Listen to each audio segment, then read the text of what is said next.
This is chapter 16 of The Lake. Ollie, Jake, Tia, and Rebecca are waiting by the multi-use cabin, which is the closest to the man-made path between town and camp. It isn't really a path, but instead a thin strip of mud that's been trampled down. We're all assuming it was made by CITs wanting to go out for the night.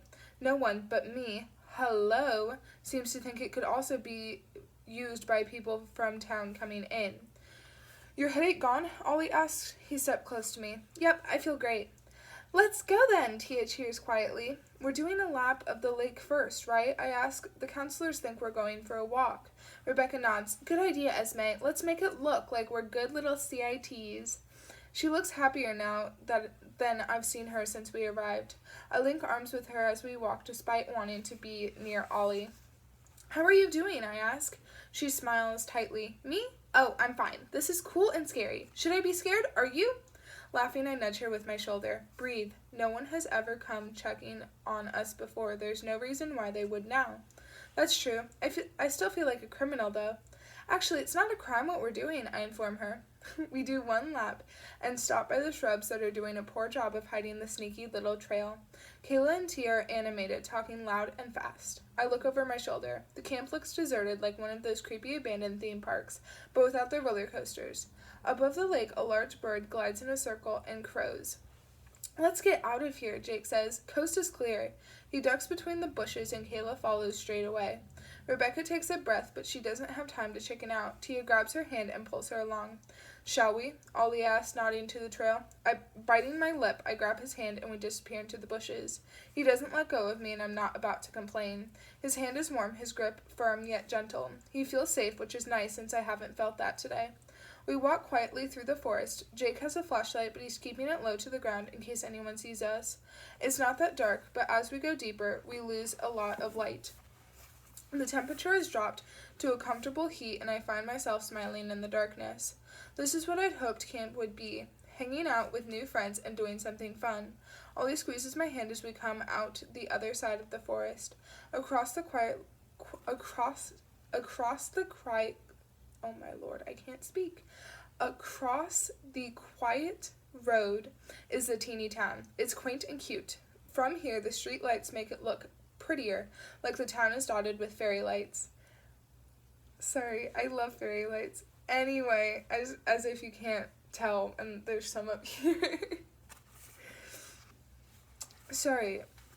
Okay, there's a little arcade on the outskirts. They have rollerblading too if anyone wants to break an ankle, Tia says. I'll pass, I reply as we cross the deserted road. Kayla's eyes dart from my and Ollie's joined hands to my eyes. Don't say anything. She presses her lips together, stifling a smile. Tia nudges Rebecca. Great, everyone has seen. Ollie either doesn't notice or doesn't care that we're being watched. Lead us to the arcade then, Tia, Jake says. I'm dying for a drink. I want to ask how he's going to get a drink, but my filter kicks in before I open my mouth. Yay for that. There might not even be a bar or restaurant nearby. Big IDs are a thing, and Jake, being one of the popular kids at his school, is likely to have one. Kayla and I thought about it once, but we were both too scared to buy one from Mason, the dude at school with a super sketchy private life. Easy Esme, Ollie says, shaking our joined hands. I release my death grip a smidge. Sorry, didn't realize I was squeezing. I'm not sure what I expected, but a rundown arcade on the very edge of town was not it. The place is huge, but the games are old, and the patterned red carpet is so worn in areas there are bald patches. Right, Tia says. It's nice. Jake laughs. It's not Vegas, but it'll do. Come on, Esme, I'm challenging you to a game of table hockey, Ollie says. Does anyone even have cash? Rebecca asks, looking around as if we could be busted at any moment. She and Tia follow closely behind us. Jake and Kayla stop by a claw machine to try to win a stuffed animal. I do, but I need change, Ollie replies. Tia grabs Rebecca's hand. I already have change. Come on, Rebecca. I see Pac-Man, and I'm awesome. Rebecca follows without a word. This has always been my favorite game, Ollie tells me as he picks up a puck. Mine is the claw. He looks up from the table. You know they're rigged, right? Yes, but it's so satisfying when you finally win. After $20, I roll my eyes. Okay, so once my dad did spend $23 before we got a prize, but I still have that little stuffed pony. Your dad rich or just enjoying burning money? Laughing, I grab the other puck and send it flying to his side. He's never been very good at saying no to me, and I wanted that pony more than anything, I say. I glance up quickly as Ollie positions himself to hit the puck back to me. The chances of Lillian being in here are small. What is she doing, messing with camp by day and hitting the dance mat by night? There's a chance, though. In this small town, there isn't a lot to do. Ollie and I play 2 games, each winning 1, and then we move on. Ollie, Jake calls, basketball! He's standing with Tia and Kayla. I'm going to see if Rebecca's okay, I tell Ollie. I'll meet you over there. He walks off to the basketball hoops, and eyes split, heading to Rebecca. She's in a corner with her back to the room and her hands up to her face. No, they don't know, she mutters. Is she talking to herself? Rebecca? I ask. Startled, she jolts and spins in my direction. One hand clutches tightly around her cell phone. Sorry, I didn't know you were on a call, I say. Esme, she smiles and her finger hits a button on the screen. It's okay, I was just speaking to my mom. She worries if she doesn't hear from me. What did she say? They don't know? Who doesn't know what? Shouldn't you call her back? My mom would go crazy if I hung up on her. Shrugging, Rebecca tilts the screen so I can't see. I'll send her a message. We were almost done anyway. I watch her tap away, and then she slides the phone in her pocket. Okay, hey, you want to play whack-a-mole? She asks.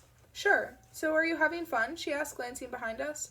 I follow her line of sight, and there is no one there. Yeah, you? Yep, Tia and I played a couple of games, and then she wanted to find Jake and Kayla. I don't think she enjoys my company that much. I start the game and pick up the giant spongy hammer. Of course she does. She probably saw some girl she likes and went to talk to her. Thanks, Esme, but I saw her with Jake and Kayla 2 seconds later. I'm not the most fun person. I know that. We whack-moles, Rebecca, as if she's trying to kill them, teeth bared and eyes narrowed. I wouldn't like to be on the end of her anger. Her phone buzzes in her pocket, but she continues hitting moles. Don't say that, I tell her. I thought we were all having fun together. It wouldn't be the same without you. Thank you, she says quietly. With a frown, she adds, You're so nice. We spend an hour at the arcade, and I have the face of every person in here memorized. I aged them, or rather de-aged them, 10 years, and none look like Lillian. She isn't here unless she's had facial reconstruction. We should go back, Jake says. It's almost been 2 hours. When we get closer to the entrance, my heart stutters. On the sidewalk right outside the open door is a blonde girl around 20. Suddenly she whips around and runs. I do a double take, my pulse racing. Lillian?